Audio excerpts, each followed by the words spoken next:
Halo pemirsa, apa kabar Anda hari ini? Senang sekali saya Raden Badlias dapat kembali menemani Anda dalam sebuah program talk show inspiratif. Ini dia Bincang Sehati.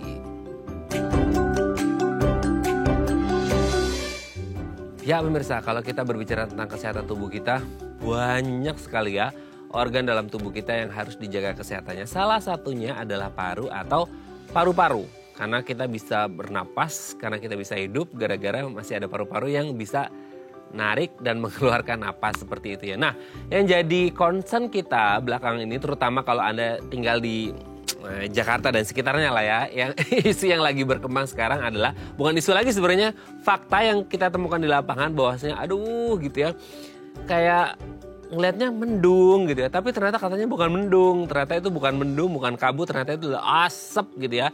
Itu adalah polusi udara yang aduh katanya indeksnya itu udah lumayan mengkhawatirkan, sangat tidak sehat seperti itu. Thanks God-nya alhamdulillahnya mungkin Anda yang kemarin malam Minggu ya atau malam Senin semalam gitu ya, ada beberapa titik yang sudah hujan gitu ya. Ya setidaknya sedikit mengurangi polusi, sedikit mengurangi debu-debu yang bertebaran di mana-mana. Nah, yang menjadi pertanyaan kemudian, kalau akhirnya musim ini terus berkepanjangan gitu ya, apa sih dampak yang bisa terjadi dengan paru-paru kita ketika kita terus-menerus menghirup udara yang tidak sehat? Karena bagaimanapun udara yang nggak sehat itu akan masuk ke hidung, tenggorokan, dan pastinya akan berakhir di paru-paru. Nah, ini kan jadi concern kita bersama ya. Gimana cara melindungi paru dari polusi? Inilah topik yang akan kita bahas hari ini. Nah, ngomongin tentang paru, ini kan identik juga dengan sistem pernapasan manusia. Nah, mungkin selama ini kita berpikir, apa sih yang ada di pikiran kita ketika kita ngomongin pernapasan manusia? Ya, ini aja. Inhale, exhale gitu ya. Masukin napas, keluarin napas dan lain sebagainya. Nah, ternyata ada banyak sekali fakta-fakta menarik seputar sistem pernapasan kita yang akan kita bahas sekarang ya. Kita akan bahas poin yang pertama dulu nih pemirsa ya. Membantu kita bicara dan mencium bau. Jadi kalau selama ini kita kepikiran kayak, oh sistem pernapasan itu hanya untuk bernapas, mengambil oksigen, O2, mengeluarkan CO2 atau karbon dioksida seperti itu ya. Nah, ternyata mungkin kita nggak banyak yang aware juga ya. Kayak saya ngomong sekarang nih, atau Anda lagi ngomong, halo, halo gitu ya. Halo, halo gitu. Ini kan berarti ada udara ya. Nah, ternyata sistem pernapasan kita itu bisa membantu kita berbicara. Bayangin kalau nggak ada oksigen. Bayangin kalau nggak ada udara. Hampa kayaknya, kita nggak bisa ngomong, kita nggak bisa mengeluarkan kata-kata, nggak bisa mengeluarkan kalimat, kita nggak bisa berkomunikasi. Dan juga gitu ya, selain berbicara, membantu kita bicara, juga membantu kita untuk mencium bau. Bayangin deh, Anda kalau lagi pilek, nah pilek itu kan hidung Anda mampet ya gitu. Coba deh, kalau mampet gini, berarti kan nggak akan bisa mencium bau ya. Nah, itu adalah sistem atau bantuan dari fungsi pernapasan di tubuh kita yang ternyata bisa membantu kita untuk mencium bau dan juga untuk berbicara. Jadi nggak hanya sekadar memasukkan oksigen dan mengeluarkan karbon dioksida gitu ya. Manfaatnya banyak. Oke, kita lanjut yang kedua pemirsa ya. Membuang limbah gas seperti CO2 saat kita menghembuskan napas. Terkadang kita kepikiran kayak ya. Ini sebenarnya yang keluar dari mulut kita ini kayak, ini kan udara gitu ya. Ini apa? Ini adalah gas ternyata ya. Jadi bukan hawa-hawa naga gitu ya. Nah, ternyata ini adalah gas. Nah, terkadang kita kepikiran, oh itu mah cuman udara yang diambil dari hidung, masuk dari hidung maksudnya, terus masuk ke tenggorokan, ke paru-paru, terus keluar lagi gitu. Ternyata di dalam udara yang kita hembuskan gitu ya, itu mengandung gas gitu ya. Beberapa gas yang kandungannya di dalamnya ini dikeluarkan dari tubuh kita. Mungkin aja itu ada yang sifatnya beracun mungkin ya, mungkin ada yang sifatnya tidak baik. Nah, akhirnya dikeluarkan lewat hembusan napas. Nah, salah satunya pasti adalah CO2 atau karbon dioksida. Wah, ternyata hebat gitu ya sistem pernapasan kita. Oke, kita lanjut yang ketiga pemirsa. Pasien asma katanya dulu pernah diobati dengan psikoterapi. Gitu ya. Ini kebetulan Saya kemarin ada sempat baca gitu ya. Jadi mungkin dulu sewaktu ya ilmu pengetahuan kan sifatnya dinamis ya, selalu berkembang. Dulu kita nggak tahu ada COVID, ternyata harus ada COVID, vaksin harus dipercepat dan lain sebagainya. Everything is dynamic gitu. Semuanya itu pasti dinamis dan selalu berkembang, selalu improve seperti itu. Nah, dulu kalau Anda baca-baca gitu ya literaturnya, ternyata pasien asma itu dianggapnya sebagai satu gangguan psikis gitu ya. Sampai ada orang sampai yang gimana bunyinya? Mengik gitu ya. Gitu ya, mengik seperti itu.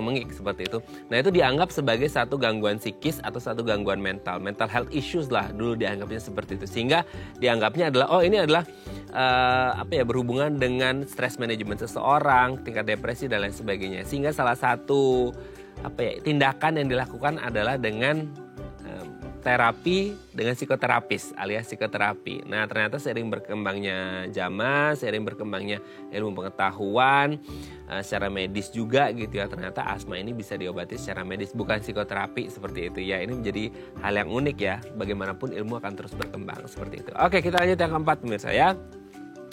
Dada naik turun saat bernapas. Jadi kalau kita bernapas ini gini ya.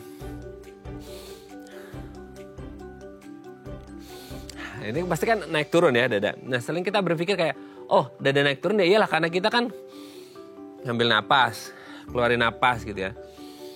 Ngambil napas, keluarin napas. Otomatis kayak dada kita pasti akan kembang kempis seperti itu. Nah, sebenarnya jadi pertanyaan gini ya, kembang kempis itu apa sih? Apa gara-gara udara, karena ada udara yang masuk? Ya iyalah karena udara yang masuk gitu kan. Tapi apakah sedahsyat itu udara yang masuk bisa membuat dada kita langsung berkembang gitu ya? Atau sebenarnya ada organ lain di dalam tubuh kita ketika kita melakukan inhale ataupun exhale, ada yang mengembang sehingga akhirnya ikut juga nih dada kita jadi kayak naik turun kembang kempis. Nanti akan kita bahas ya, itu sebenarnya apa yang membuat dada kita bisa naik turun atau kembang kempis. Oke, kita lihat yang terakhir pemirsa. Latihan pernapasan baik untuk kesehatan fisik dan mental. Jadi kalau selama ini kita berpikir bahwa pernapasan itu sesuatu yang bisa dilihat alias fisik ya gitu. Secara medis bisa dilihat. Ini hidung, tenggorokan, paru dan lain sebagainya. Nah, ternyata ada juga manfaat ketika kita latih napas. Ini bisa membantu kita quote unquote healing lah ya istilahnya kalau zaman sekarang. Healing dalam artian mental health-nya juga bisa terjaga dengan baik. Gimana caranya? Mungkin dengan meditasi atau yoga, itu kan ada latihan pernapasan dan itu katanya bisa membuat tenang, nyaman, rileks fisik dan juga mental kita. Oke, itu tadi beberapa fakta menarik seputar sistem pernapasan manusia dan kami akan membahasnya sesaat lagi. Tetap bersama kami di Bincang Sehati.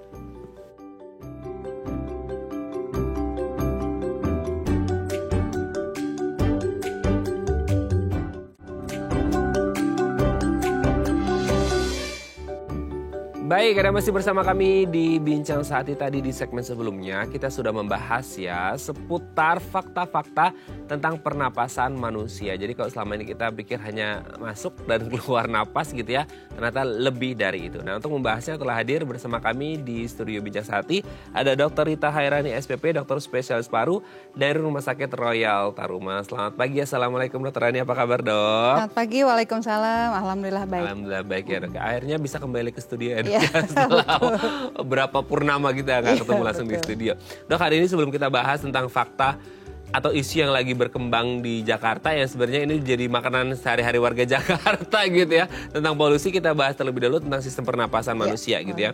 Selama ini mungkin kita ngerti kayak pernapasan yang hanya ya menghirup oksigen, mengeluarkan karbon dioksida, that simple gitu. Tapi ternyata lebih dari itu ya. Yang pertama adalah katanya sistem pernapasan manusia itu bisa membantu kita bicara dan mencium bau. Jadi kayak kita ngomong gini itu juga sistem pernapasan bekerja dan cium bau gitu dok. Ya, karena kan sistem pernapasan bukan cuma di paru, mulai dari hidung. Hidung kan salah satu organ untuk membaui kan. Kita mencium sesuatu kan dari hidung. Jadi ya tadi untuk menghidu ya, fungsi penghidu itu ada di hidung. Kemudian yang tadi bicara kan ada di saluran nafas di bawah, ada pita suara. Nah, pita suara itu juga merupakan satu bagian dari saluran nafas. Karena ketika radang di pita suara bisa serak dan bisa batuk. Jadi awalnya dari hidung, ujungnya ada di paru. Kalau untuk saluran nafas mudahnya seperti itu, Mas Raden. Seperti itu ya. Nah, ini yang juga menarik nih Dok ya. Kita bahas lagi ya. Ini bukan kita nostalgia masa pandemi sih, tapi ini hal yang unik selama pandemi yaitu anosmia gitu ya. Yang dimana kayak bener-bener itu gak bisa nyium sama sekali pernapasan kita. Itu memang efek dari virusnya Dok ya. Jadi kayak sistem pernapasan kita itu diobrak-abrik gitu ya. Karena virus COVID yang kemarin itu memang kan dari saluran nafas atas terutama. Jadi sistem penghidungnya dia rusak, persarafannya ya, bukan organ hidungnya, tapi persarafannya. Itu yang paling mudah orang ketika kok jadi nggak cium bau gitu ya, sudah curiga bahwa ini adalah COVID gitu. Dan itu awal-awal Mas Raden, yang setelah vaksin memang agak berubah lagi tuh gejalanya, tapi gejala awal memang sering anosmia. Nah, yang kemudian tuh pasca anosmia di masa recovery itu, mereka bisa mencium Dok, tapi kayak ciumnya itu satu bau khas yang aneh gitu. Itu juga gimana tuh? Pasien-pasien banyak yang bilang kok kayak cium bau pembakaran, kayak asap gitu ya. Iya seperti itu. Itu biasanya sih nggak permanen. Jadi bisa dalam 3 bulan sampai 6 bulan nanti akan hilang sendiri. Itu salah satu kita bilang sequela atau gejala sisa. Gejala sisa ya. Wah, penciuman kita itu jadi beragam ya, karena efek ini dan itu gitu ya. Oke Dok, kita lanjut yang kedua. Ternyata waktu kita bernapas ini kita membuang limbah gas seperti CO2 saat kita menghembuskan napas. Jadi kayak selama ini kita tahu menghembuskan napas ya gitu ya udara aja. Ternyata di udara yang kita hembuskan itu ada apa aja sih Dok? Iya, terbesar adalah CO2 yang kita hembuskan manusia ya. Nah CO2 itu akan ditangkap oleh tanaman, oleh tumbuhan. Jadi ya Tuhan menciptakan sudah siklusnya seperti itu. Kita ngambil oksigen salah satu sumbernya dari tanaman, tanaman akan menghirup CO2. Jadi berputar sebenarnya yang secara alami. Tapi kalau kita ngomong CO2 berbeda dengan karbon monoksida. Itu kan karbon dioksida. Karbon dioksida itu ibaratnya adalah fungsi yang normal. Nah kalau bicara polusi kaitannya dengan karbon monoksida. Gitu, bukan karbon dioksida, berbeda lagi. Jadi kalau selama ini kita kepikirannya karbon dioksida itu bahaya loh. Enggak, itu fisiologis. Itu memang normal, normalnya seperti itu. Jadi tadi siklus, kalau mungkin Mas Raden ingat pelajaran SD ya kan ada kayak siklus tuh tanaman ke manusia, nanti tanaman menghirup CO2, mengeluarkan oksigen, oksigen kita hirup. Jadi berputarnya secara alami memang seperti itu. Gitu. Nah kalau dulu kita pakai masker Dok kan ada yang bilang, aduh itu oksigen karbon dioksidanya kayak hidup lagi tuh gitu. Iya bisa seperti itu. Tapi tubuh tentu punya kemampuan sendiri untuk mengeluarkan CO2 kalau dalam kondisi normal.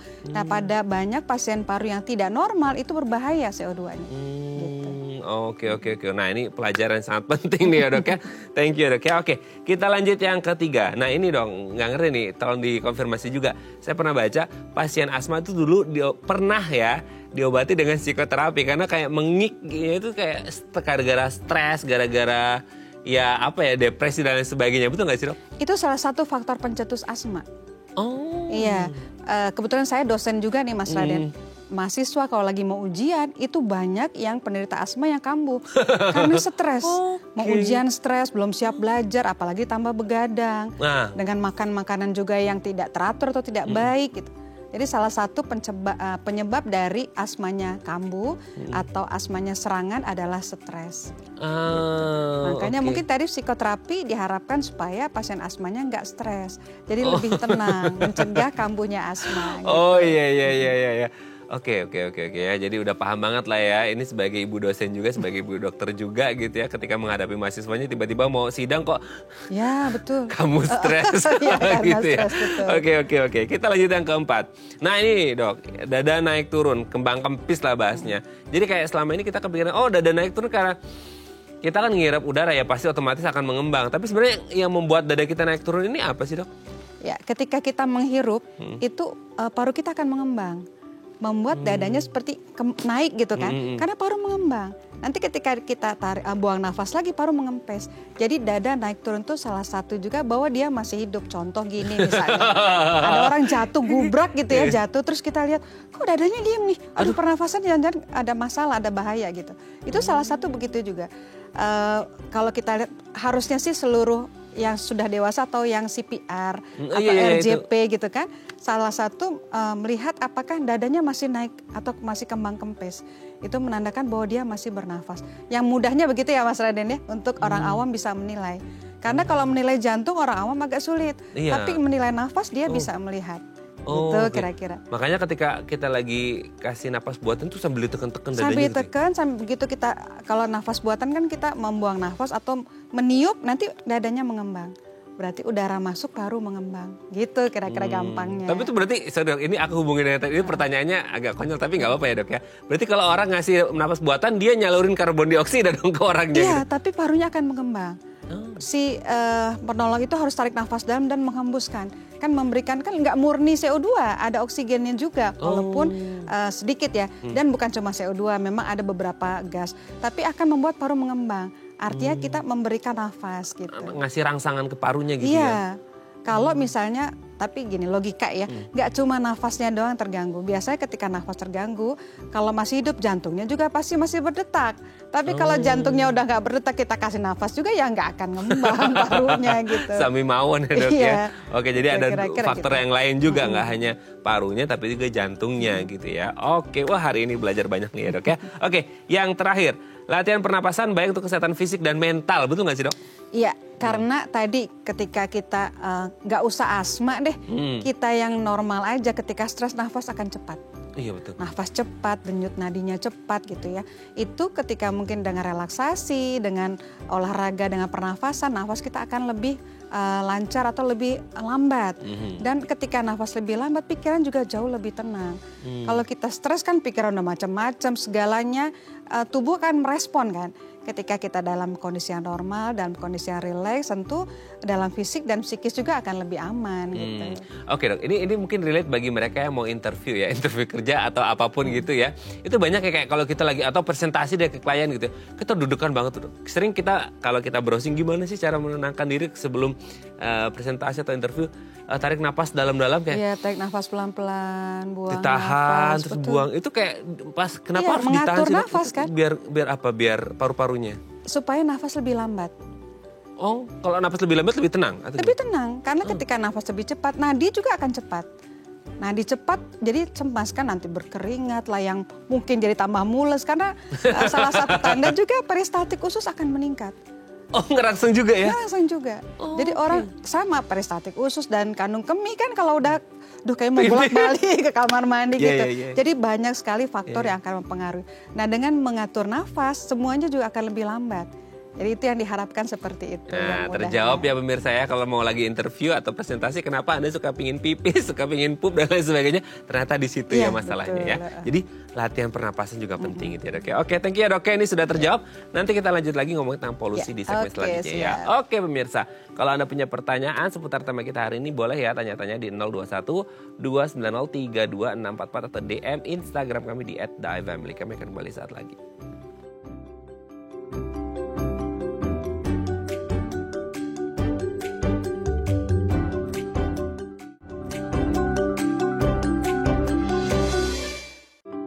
Baik, Anda masih bersama kami di Bincang Sehati. Kita masih membahas tema kita hari ini yang sangat relate dengan kita semuanya. Jadi kalau Anda mau sehat saat ini dan nanti gitu ya. Apalagi ya kita lagi diterpa isu tentang polusi udara.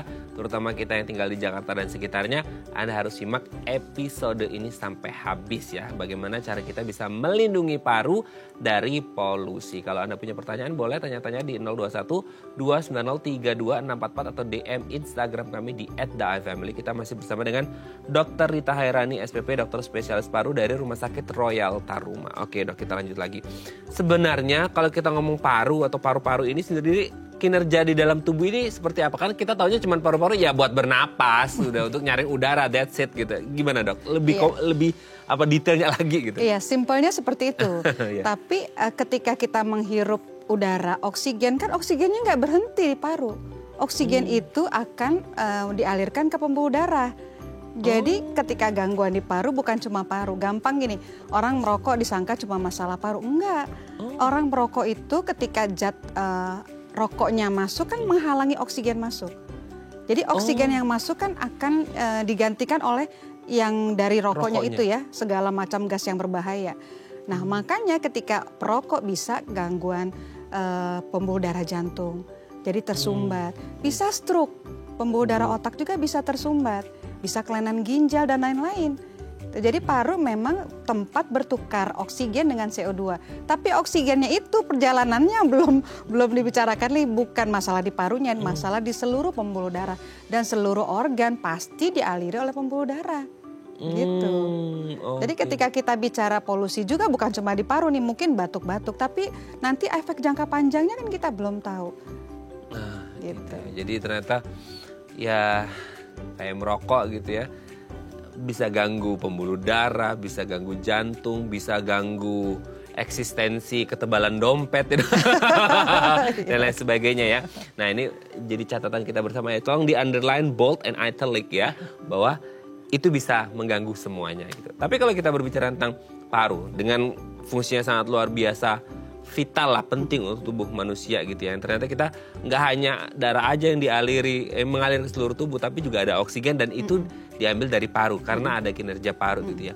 Nah boleh nggak dijelasin sekarang hal apa saja yang bisa membuat paru sehat dan tidak sehat? Kalau tidak sehat kayaknya gampang merokok gitu ya, kena asap gitu dok. Nah ini apa aja sih yang bisa membuat paru ini jadi sehat dan tidak sehat gitu? Ya, tentu berkaitan dengan lingkungan dan gaya hidup. Kalau gaya hidup kita bisa atur. Artinya tadi merokok nggak bagus dok, udah stop rokok gitu ya. Terus begadang nggak bagus, stop begadang. Makan ya minum alkohol dan sebagainya nggak bagus, bisa kita atur. Tapi lingkungan itu mungkin yang agak sulit gitu ya. Karena lingkungan kan kita kan nggak bisa pilih, kayaknya di sebelah sini oksigen lebih tinggi nih, atau gimana kan nggak bisa gitu ya. Artinya itu peran lingkungan tuh bukan cuma peran kita sendiri, itu peran semua anggota masyarakat. Jadi ketika kita diharapkan sih ada di lingkungan yang baik. Lingkungan yang baik itu harusnya kita yang ciptakan gitu. Itu yang salah satu faktor yang berpengaruh pada seorang apakah parunya sehat atau enggak. Tentu di luar makanan, olahraga juga. Tapi kalau olahraga kita mau di luar, udaranya jelek, kan nggak bisa juga gitu. Jadi banyak sekali faktor yang mempengaruhi. Tapi tentu saya balik lagi ke gaya hidup yang bisa kita atur sendiri, itu yang penting juga. Karena orang kayaknya kalau gaya hidup kan gue nggak berpengaruh sama orang lain gitu kan. Tapi ketika dia sakit dia akan mempengaruhi orang lain juga gitu. Nah pertanyaannya jadi gini dok, kalau kita sudah mengatur pola hidup, gaya hidup yang kita bisa modify sendiri, kita bisa kontrol sendiri, tapi akhirnya masih terpapar juga dari lingkungan, gimana tuh dok? Kita udah coba sehat nih dok, aku olahraga, aku makan ini itu segala macam gitu, tapi ya lingkungannya gitu dok, gimana dok? Iya, itu juga yang jadi concern kita sekarang. Ketika dari kami yang tenaga kesehatan memberikan edukasi, tapi tentu di luar yang kita nggak bisa masuk gitu ya, itu perlu peran pemerintah sebenarnya. Membuat berbagai kebijakan sehingga pemerintah bisa menjamin dengan kebijakan itu udara jadi lebih bersih. Nah gitu. Itu dia. Jadi ini sinergi semua pihak ya, tidak hanya satu-satu aja, tapi semuanya seperti itu. Nah gini dok, kita masuk ke intinya nih ya. Kalau kita berbicara sekarang nih, tidak hanya saat ini aja sih, maksudnya kita juga berbicara dulu dan nanti lah ke depan gitu ya. Polusi udara sekarang lagi rame-ramenya. Nggak ngerti sih, karena kita bukan spesialis paru, jadi tidak pernah meneliti kadar kualitas udara gitu ya kan. Kita ikutan ngukur kalau pas lagi rame gitu, gitu ya. Tapi kalau untuk spesialis paru dan teman-teman yang ngerti tentang sistem pernapasan pasti ngeh gitu. Sebenarnya apa sih yang akan terjadi ketika kita akhirnya terus-menerus terpapar dengan polusi yang katanya sekarang udah nggak sehat lah, udah merah dan lain sebagainya gitu dok? Iya, tadi yang paling gampang sih gangguannya memang yang terpapar langsung. Nggak cuma paru sebenarnya. Mungkin Mas Raden kalau keluar begitu kena debu kan mata berair, merah, kulit juga jadi kering. Nah ketika terhirup itu tadi seperti asap-asap yang lain lah ya, hirup masuk ke dalam paru, nanti dia akan mengganggu juga pertukaran oksigen dengan CO2 dan oksigen sendiri dalam darah.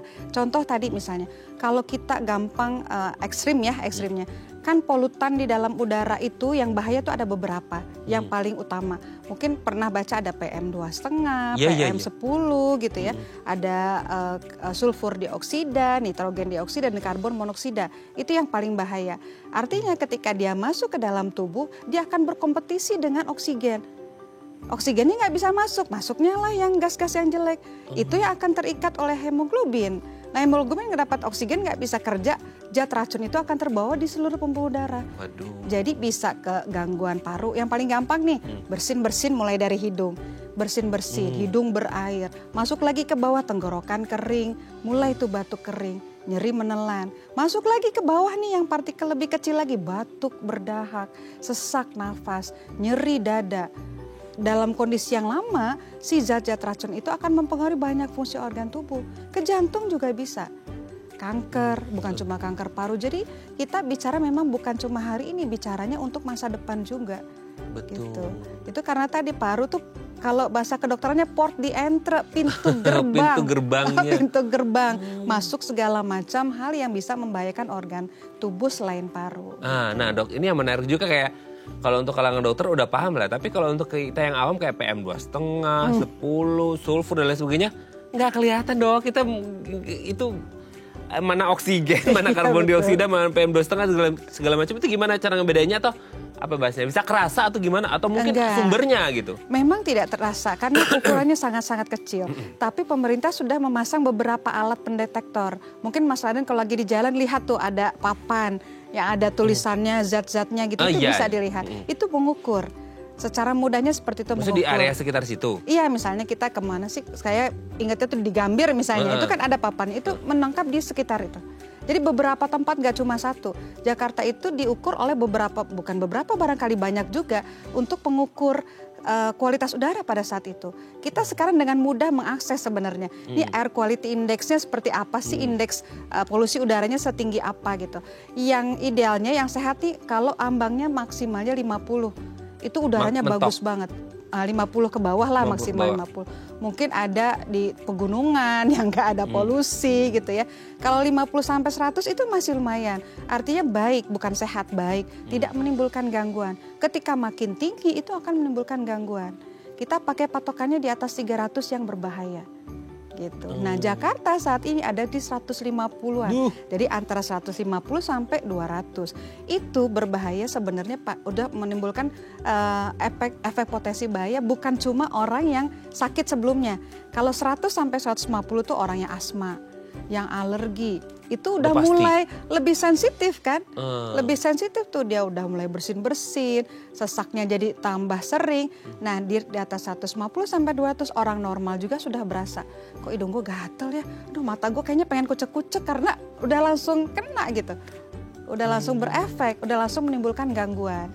Nah Jakarta ada di situ tuh, di antara 150 sampai 200. Nah semalam saya baca begitu hujan turun di bawah 100. 90 semalam lah jam 8 lah saya iseng nih cek. Oh udah turun nih 90-an. Oh itu udah di rumah gitu. Semua dok. Orang-orang gak ada yang naik mobil hujan, udah di rumah gitu ya. Nanti mungkin pada saat jam-jam sibuk naik lagi tuh. Nah, nanti jam-jam pulang kerja dok nanti ya. Dan gitu, gak hujan, kita lihat berapa akinya boleh, ya. Boleh dilihat gitu. Yang gampang seperti itu. Yang gampang seperti itu ya. Ini menarik banget ya. Karena ini bagaimanapun tidak hanya ngomongin saat ini, hari ini. Tapi kita ngomongin masa depan kita nanti. Karena efeknya tidak hanya untuk sekarang. Ya sekarang mungkin yang kerasa kayak pilek, batuk dan lain sebagainya. Tapi kita ngomongin paru-paru kita ke depannya seperti apa. Nanti kita lanjut lagi ya dok ya.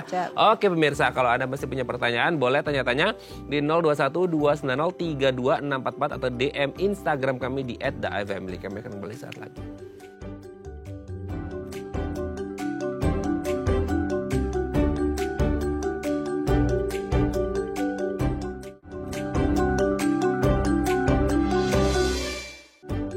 Baik, Anda masih bersama kami di Bincang Sehati. Kita masih membahas tema kita hari ini yang sangat penting dan demi kehidupan kita ke depannya nanti. Tidak hanya hari ini tapi juga nanti gitu ya. Seputar bagaimana cara kita melindungi paru kita dari polusi, terutama ini relate banget bagi Anda the Jakartans ya, orang-orang yang tinggal di Jakarta dan sekitarnya lah ya.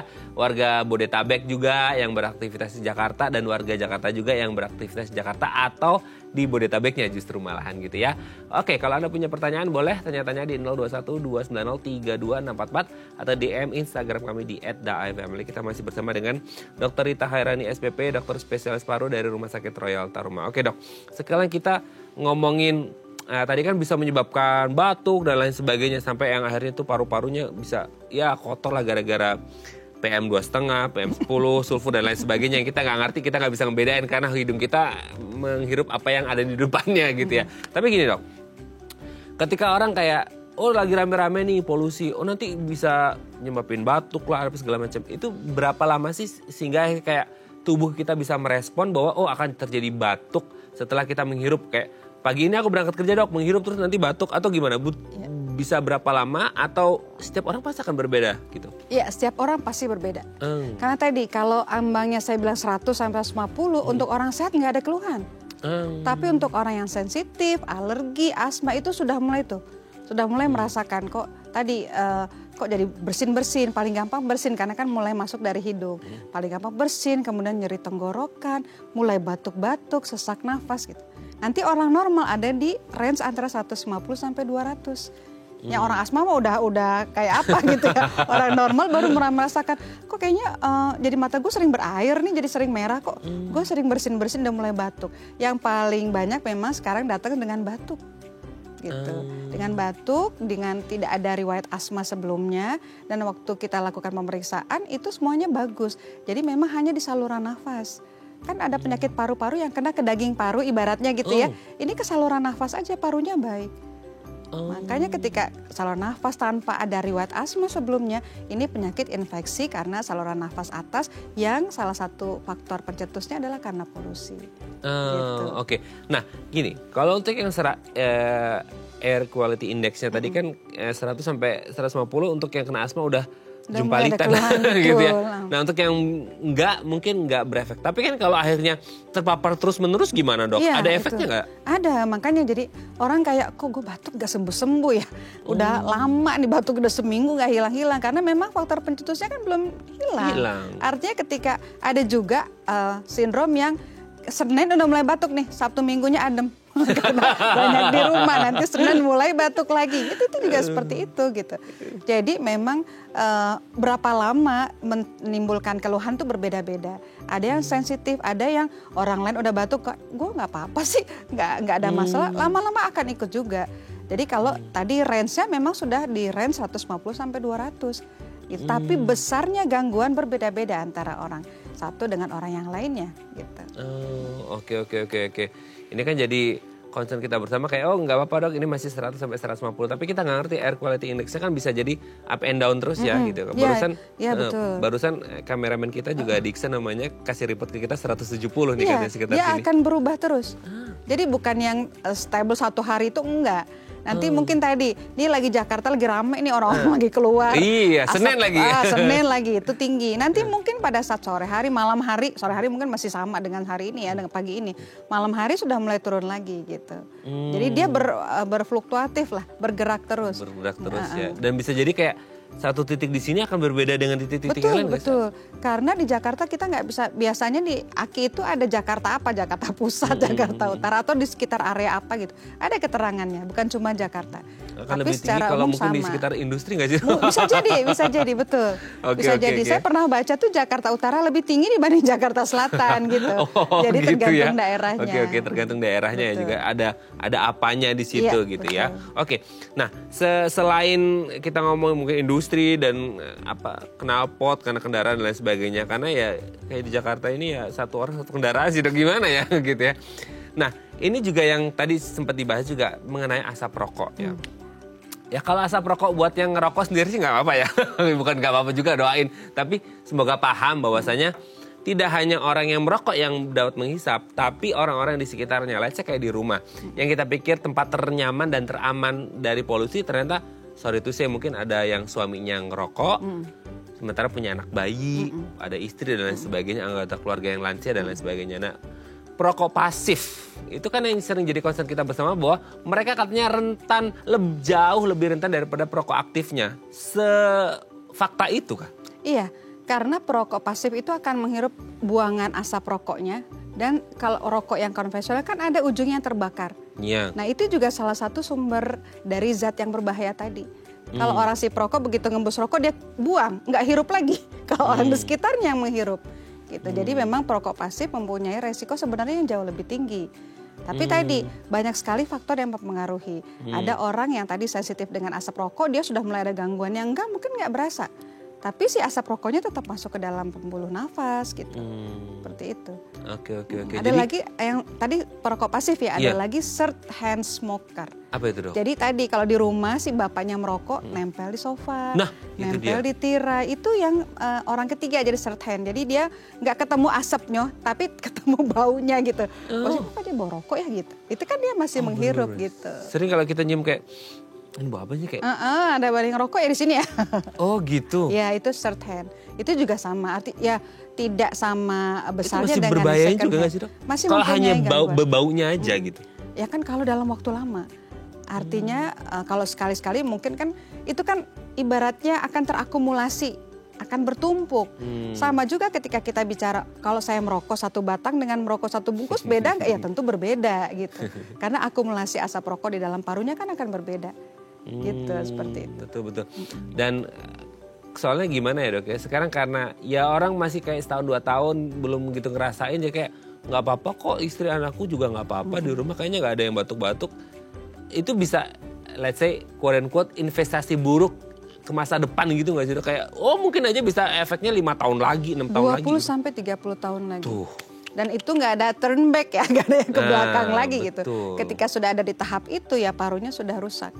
Jadi biasanya kalau pasien-pasien yang seperti itu ada anggota keluarga masih merokok, saya bilang nanti Anda akan seperti ayah Anda nih 30 tahun lagi. Gitu. Pemirsa, ingat yang dikatakan oleh Dokter Ani ya, bukan setahun 2 tahun, 20 sampai 30 tahun. Betul. Ya. Ini sangat, ya gimana ya dok ya, ini jadi perhatian kita bersama juga ya bahwasanya ini adalah sesuatu yang kita investasikan untuk keluarga kita di masa depan. Oke dok, ini ada penelpon, kita angkat terlebih dahulu ya. Halo, selamat pagi, dengan siapa, di mana? Mas Raden, boleh tanya sama dokter langsung ya? Oke, nama Hana. Mbak Hana, ya Mbak Hana ya. Oke, Mbak Hana. Yang pertama ya, seberapa besar efek negatif bagi orang dengan komorbid mengalami polusi udara? Mungkin terapi apa yang cocok dijalankan, kemudian apa program-program pemerintah yang sudah dilakukan, mengingat sebulan 2 bulan ini masih polusi udara. Jadi apa yang mereka udah kerjakan? Jadi kita perlu tahu. Kemudian bahaya polusi, bagaimana perbandingan bahaya polusi yang seperti sekarang dengan COVID-19 2 tahun yang lalu kita jalanin. Oke. Mungkin itu aja. Oke, terima kasih. Raden, ya, makasih Mbak Hana. Sehat selalu. Selamat pagi. Selamat pagi. Kalau dibilang komorbid, tadi memang yang saya jelaskan komorbid yang ada gangguan di parunya. Yang tadi asma, alergi. Nah komorbid tadi kan dalam waktu yang lama saya bilang kayak jantung ya. Mungkin akan meningkatkan si endapan atau sumbatan di pembuluh darahnya. Jadi komorbid seperti itu lebih rentan juga, tapi tidak dalam waktu yang singkat. Artinya nggak terpapar sehari 2 hari terus langsung pembuluh jantungnya jadi itu kan enggak gitu ya, tapi lebih rentan memang. Untuk orang-orang tua, apalagi yang perokok, itu saluran nafasnya kan sudah terganggu tuh. Jadi kita gampang gini, ketika ada udara tadi ya, apa sih beda PM 2,5 PM 10 gitu ya. Betul. PM 10 tuh agak besar, lebih besar kan, itu kan PM tuh partikulat meter. Jadi kayak ukuran partikel yang 2,5 bisa sampai bawah ujung paru karena lebih kecil. Yang 10 akan tertahan. Biasanya di tenggorokan kita refleks batuk karena ada partikel, ada gas yang nempel di mukosa saluran nafas. Refleks kita batuk, itu membuang karena paru jadi batuk itu respon tubuh ya? Respon tubuh. Paru tuh organ tubuh yang buntu. Berhentinya di paru. Contoh gampang, Mas Raden salah makan, keluarnya diare. Itu ada pembuangan, paru nggak ada, buangnya batuk. Jadi batuk salah satu respon pertahanan tubuh. Bersin juga, ketika masuk udara atau gas yang berbahaya dinempel ke mukosa hidung, tubuh akan mengeluarkan. Nah pada orang tua itu berkurang. Refleks batuk, refleks bersin, selnya sudah mulai responnya berkurang. Selnya juga sudah berkurang untuk yang dia nangkap. Mukosanya lebih kering gitu. Itu jadi pada orang tua, pada tadi perokok lagi sel di saluran nafasnya udah jelek banget gitu ya. Itu juga berpengaruh. Nah tapi tadi ada yang responnya cepat, untuk orang yang sensitif ada yang lama. Komorbidnya apa? Komorbidnya orang tua lansia itu akan tadi. Jadi ketika refleks batuknya berkurang, itu kan gasnya masuk lagi ke dalam paru, menimbulkan penyakit. Contohnya pneumonia atau radang saluran nafas. Pada orang muda biasanya tadi, pada orang-orang sehat bersin, batuk, ya parunya masih bersih karena bisa dikeluarkan. Tapi pada orang tua dia tetap masuk ke dalam karena refleks batuknya berkurang, menimbulkan penyakit. Jadi lebih rentan, terutama kelompok orang tua dan perokok berat gitu. Tapi komorbidnya itu hanya sekitar paru atau yang lain-lain dok, misalnya lain dalam metabolik. jangka waktu lama. Oh lama ya, beda ya. Jangka waktunya lama, tidak sebentar. Arti tadi orang yang ada gangguan sumbatan pembuluh darah, nanti ketika jangka waktu lama dia akan lebih memperbesar resiko untuk tersumbat lagi atau tersumbat di tempat yang lain. Gitu. Oke, kedua pertanyaannya. Program pemerintah ini soalnya Dokter Rani bukan dari pihak pemerintah ya, tapi mungkin sedikit banyak tahu dok. Ya, yang saya tahu sih kemarin baca misalnya dilarang bakar sampah. Ih banyak loh dok. Itu dia, itu salah satu ya harus dikasih punishment nih kalau membakar sampah. Itu ada ini nggak sih dok, gitu. apa polisi pengawasnya itu kayaknya salah jalan aku dari rumah ke kantor sini aja itu banyak yang bakar sampah. Banyak, dan setahu saya peraturan daerah juga sudah ada. Dilarang membakar sampah, tapi apakah itu jalan atau enggak? Nah itu mesti dievaluasi lagi. Itu yang mudah nih ceritanya ya. Kemudian tadi mungkin larangan merokok di tempat-tempat merokok di satu tempat saja sehingga tidak mencemari udara. Kemudian nah untuk gas emisi tadi yang kendaraan bermotor kan pemerintah sudah mengatur uji emisi.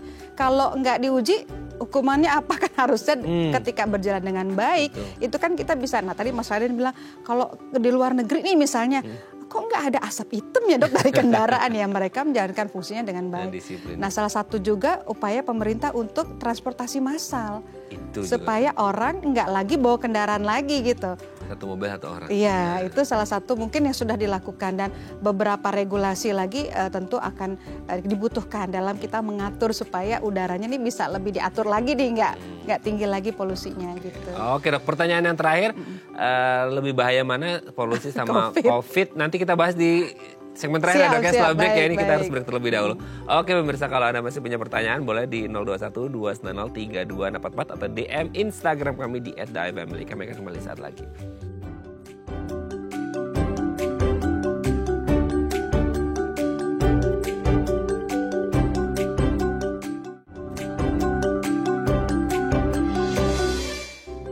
Baik, karena masih bersama kami di Bincang Sehati, kita masih bersama dengan Dr. Rita Hairani SPP, dokter spesialis paru dari Rumah Sakit Royal Taruma. Oke dok, pertanyaan terakhir dari Mbak Hana tadi, ya kita nggak boleh banding-bandingin, namanya penyakit bahaya semua. Tapi kalau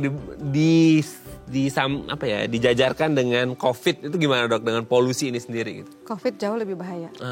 Karena angka kematiannya kan tinggi sekali waktu itu. Kalau polusi tidak menyebabkan kematian secara langsung.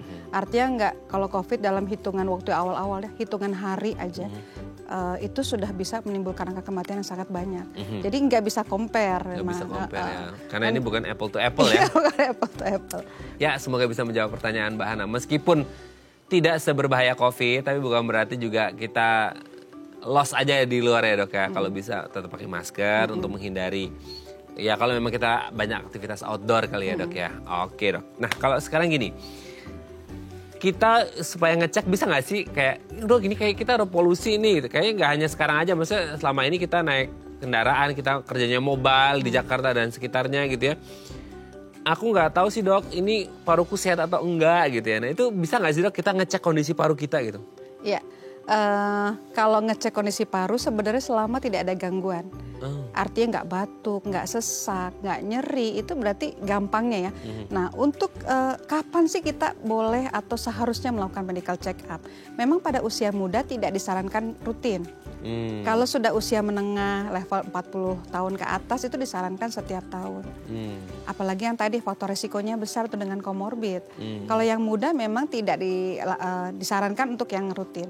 Tapi mudanya sepanjang tidak ada keluhan itu artinya sehat. Oke, keluhan itu gini dok. Kan kadang-kala kayak, batuk-batuk kayak biasa, maksudnya kayak batuk yang biasa dengan, ini mah batuk karena ya kehujanan atau karena apa gitu. Sampai yang kayak ngerasa gejala itu gejala yang berat atau kayak batuk ringan mah gak usah gitu, atau tutup juga harus gitu. Batuk yang mudah nih ya, batuk. Kalau batuk kering biasanya iritasi masih terbatas di saluran nafas atas. Kalau sudah batuk berdahak, paling gampang lihat dahaknya warna apa. Warna putih, hijau, kuning, merah, itu kan ada artinya. Ada merah dok? Ada. Bercampur darah dong? Bercampur darah. Arti ketika batuknya warna putih, terus tidak ada demam, itu paling sering karena iritasi. Iritasi tadi bisa polusi, bisa makanan. Iritasinya di tenggorokan ya? Di tenggorokan. Oke. Untuk batuk yang kering, kalau batuk yang berdahak tadi sudah mulai masuk ke paru. Tapi dahaknya warna putih dok, tidak ada demam. Itu berarti paling sering tadi infeksi virus juga bisa. Virus yang ringan bukan virus COVID ya, virus yang ringan. Virus di saluran nafas. Nah ketika dahaknya warna kuning, warna hijau, tersering adalah bakteri. Apalagi dengan demam. Demam, badan sakit, pegel-pegel, panas badannya, dahaknya kuning, hijau, dan batuknya lama. Kalau batuk iritasi biasanya 3 hari udah berkurang. Dengan minum, kan ada obat-obatan jenis obat yang boleh dibeli bebas. Kita bisa lihat warna tuh, kalau warnanya hijau bebas. Warna biru harus hati-hati, merah berarti harus dengan resep dokter. Gitu, yang gampangnya gitu. Ya obat batuk warnanya hijau, boleh dikonsumsi. Tapi biasanya kita kasih waktu. Dalam 3 hari perbaikan nggak? Gejalanya berkurang nggak? Perbaikan dok, itu kemungkinan besar bukan karena bakteri. Jadi tidak perlu obat tambahan. Ini udah 3 hari makin batuk, dahaknya warna kuning, demam, sebaiknya ke dokter. Sebaiknya ke dokter gitu. ya. Apalagi tadi hijau dan merah ya. Bahaya lagi ya. Dok ada lagi dok, sering-sering kita, saya dan mungkin yang lain teman, untuk mengetes paru-paru kita masih sehat atau enggak, menahan napas tuh kayak. Kan ada tuh dok, biasanya di media sosial tuh kayak, ini ikutin ini kalau tahan berapa menit gitu, itu sehat atau enggak, itu pengaruh gak sih dok? Iya, jadi gini, paru juga dalam ketahanan bernafas juga banyak faktornya. Memang itu yang paling mudah untuk awam ketahui. Jadi gini, kalau paru itu kan gangguan bukan cuma ada infeksi, ada gangguan tadi ketidakmampuan paru untuk mengembang, bisa ada gangguan saluran nafas yang gak bisa sempit gitu ya. Itu banyak faktornya. Nah ketika orang bisa tarik nafas lega, tahan, berarti tidak ada gangguan pada pengembangan nafas. Arti paru bekerja dengan baik. Tapi apakah kok orang bisa 10 detik, kok saya cuma 5 detik, jangan-jangan saya sakit. Bisa jadi karena jarang olahraga. Biasanya orang olahraga parunya akan lebih lentur. Jadi lebih bisa bernafas dengan baik. Gitu. Itu yang paling mudah sih. Tapi tadi deh bukan otomatis terus orang yang nggak bisa tahan lama ternyata sakit, nggak juga gitu. Nggak juga. Kan kelamaan tahan napas juga bisa bahaya juga buat paru-paru kan dok? Enggak sih, nggak ada masalah ya. Orang nyelam itu kelamaan katanya bisa bahaya buat paru-paru. Nah kalau untuk menyelam tanpa oksigen itu biasanya tergantung orangnya. Kalau orang yang biasa berenang dia bisa tahan nafas. Tapi kalau sudah semakin dalam, nah itu yang bahaya. Karena semakin dalam tekanan tekanan oksigennya akan jauh berkurang. Itu yang bisa berbahaya karena bisa menekan paru, bisa parunya pecah. Istilah katanya begitu ya. Itu ada seperti itu penyakitnya gitu. Oke dok, ini sebenarnya banyak mau kita bahas tapi waktu juga next time kita harus ngobrol lagi ya dok. Kayak enak nih ngobrol sama dokter Rani ya karena ibu dosen juga jadi enak jelasnya. Terima kasih ya dok, sehat terus, semoga polusinya semakin berkurang. Salam sehat untuk keluarga di rumah dan teman-teman di Rumah Sakit Royal Taruma. Selamat pagi, assalamualaikum. Waalaikumsalam. Oke pemirsa, itu tadi perbincangan kita dengan dokter Rani, semoga bermanfaat ya. Saya Raden Madlias pamit, sampai jumpa dan selamat kembali beraktivitas di hari Senin yang indah ini. Ingat jangan ciptakan polusi demi masa depan yang lebih cerah. Terima kasih, sampai jumpa.